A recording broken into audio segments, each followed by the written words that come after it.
The proportion of master students willing to create their own company is increasing every year. According to early metrics, a company referencing startups, they're now 30%.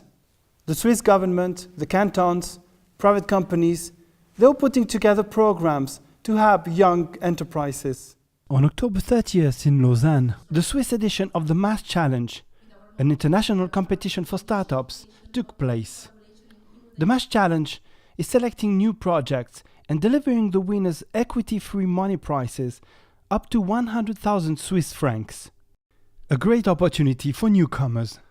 We mostly take part in these competitions in order to expand our network and also in order to get help from mentors and experts in the field. There are many startups programs, but are there enough investors in Switzerland?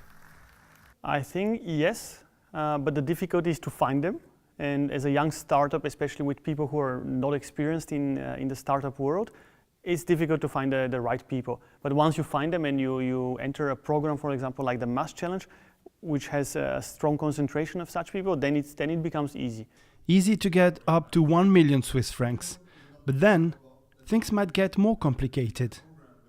The hurdle comes more at a later stage when the company really needs to start raising proper funds for either technology development at a large scale or marketing, which is the real issue. Young entrepreneurs often don't find venture capitals willing to take risks in Switzerland, especially when it comes to larger amounts. Perhaps the opposite might be the case, that in Switzerland there is willingness to put large amounts of money into companies that already seem very secure, but less willingness to put small amounts of money into startups that seem really, really risky. Christopher's startup was actually bought during the MassChallenge 2017, so he declined his price, and his company went from 2 to several hundred employees within a year. And like many other young companies, funds came from abroad. Everyone talks about the famous Death Valley. This is something which is hard to put a number on, but typically when a startup or a young project is looking for funds in the range of 2 to 5 million, it becomes to be quite hard.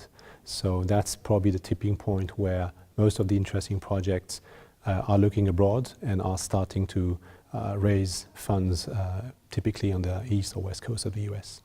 87% of the funds for startups come from abroad. That's maybe why they're more likely to leave the country.